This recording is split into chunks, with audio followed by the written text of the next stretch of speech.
স্বাস্থ্যবিধি মানার ক্ষেত্রে বিরোধিতাকারীদের শ্বেতাঙ্গ জাতীয়তাবাদী বলে আখ্যা দিয়েছেন ক্যালগেরির মেয়র নাহিদ নেনসি। তিনি বলেন, যারা মাস্ক পরার বিরোধিতা করে র্যালি করছে তাদের আচরণ শ্বেতাঙ্গ জাতীয়তাবাদীদের মতো। মূলত সরকার বিরোধী আন্দোলন করতেই মাস্কের বিরুদ্ধে র্যালি করছে তারা। এ ঘটনাকে অপরিপক্ব এবং শিশুসুলভ বলেও আখ্যা দেন তিনি।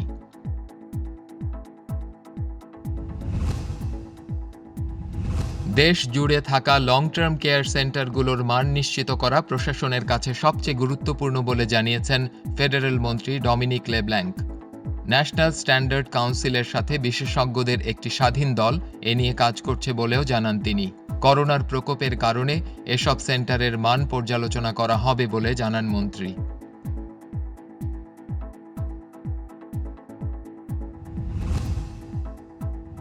করোনার টিকা গ্রহণ করলে ক্রেতাদের পণ্য ক্রয়ের সময় ছাড় সহ বিভিন্ন সুবিধা দেওয়ার পরিকল্পনা করা হচ্ছে।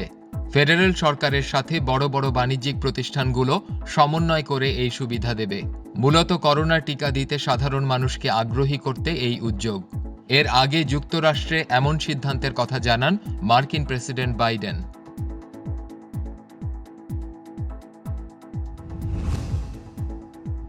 করোনার প্রকোপের মধ্যেই আসন্ন নির্বাচনে ব্যাপক প্রচারণার পরিকল্পনা লিবারেল, কনজারভেটিভ এবং নিউ ডেমোক্র্যাট দলের।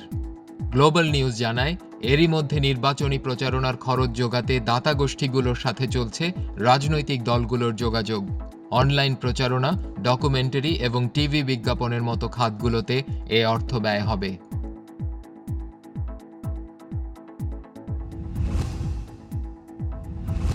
যুক্তরাষ্ট্রের নিউ ইয়র্কে দুপক্ষের সংঘর্ষে গুলিবিদ্ধ হয়েছে শিশুসহ ৩ জন। টাইম স্কোয়ারে স্থানীয় সময় বিকেল ৫টার দিকে হঠাৎই সংঘর্ষে জড়িয়ে পড়ে ৫ থেকে ৬ জন। তাদের সবার হাতেই ছিল আগ্নেয়াস্ত্র। এ সময় গুলিবিদ্ধ হয় ৪ বছরের শিশু ও ২ নারী।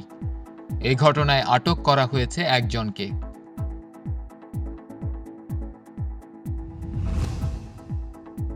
ওয়াশিংটন পোস্টের ৩ সাংবাদিকের ফোন কলে আড়ি পেতেছিল সাবেক মার্কিন প্রেসিডেন্ট ডোনাল্ড ট্রাম্পের ডিপার্টমেন্ট অফ জাস্টিস।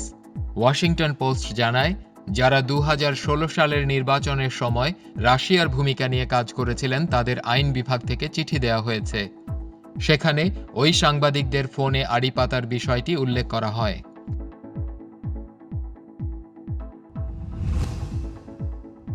কাবুলের স্কুলে চালানো বোমা হামলায় প্রাণহানির সংখ্যা বেড়ে দাঁড়ালো ৬০ জনে। হাসপাতালে চলছে ১৫০ শতাধিক আহতের চিকিৎসা। নিরাপত্তা বাহিনীর দাবি, কয়েক দফা বোমা বিস্ফোরণের মূল টার্গেট ছিল দাশতি বার্সি এলাকা। সেখানে ধর্মীয় সংখ্যালঘুদের বসবাস। এখনও হাসপাতাল এবং মর্গগুলো থেকে মরদেহ সংগ্রহ করছে পরিবার স্বজনরা। খুঁজে বেড়াচ্ছেন নিখোঁজদের। অবশেষে চীনের নিয়ন্ত্রণ হারানো রকেট নিয়ে উদ্বেগ উৎকণ্ঠার সমাপ্তি ঘটল। পৃথিবীর বায়ুমণ্ডলে ফেরার পর এর ধ্বংসাবশেষ পড়েছে মালদ্বীপের কাছাকাছি ভারত মহাসাগরে। এ তথ্য জানিয়েছে চীন। দেশটির মহাকাশ সংস্থার দাবি, বায়ুমণ্ডলে ঢোকার সময়ই বিস্ফোরিত হয়েছে রকেটটি। কিছু ধ্বংসাবশেষ সাগরে পড়েছে। ২৯ এপ্রিল মহাকাশে নিয়ন্ত্রণ হারায় লং মার্চ 5B রকেট। দ্বিতীয় মেয়াদে লন্ডনের মেয়র নির্বাচিত হলেন সাদিক খান। লেবার পার্টির এ রাজনীতিক ১১% ভোটের ব্যবধানে হারিয়েছেন প্রতিদ্বন্দ্বী কনজারভেটিভ প্রার্থীকে। ফলাফলে ৫৫ বেশি জনসমর্থন পেয়েছেন সাদিক। অন্যদিকে তার নিকটতম প্রতিপক্ষ শন বেইলি পান ৪৪.৮% ভোট।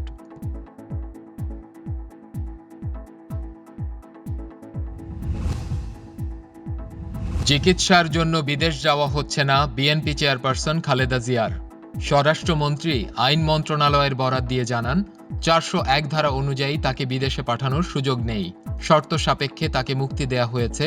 বাসায় থেকে তিনি চিকিৎসা নিচ্ছেন। এর আগে খালেদা জিয়াকে উন্নত চিকিৎসা দিতে বিদেশে পাঠানোর আবেদন করেন স্বজনরা।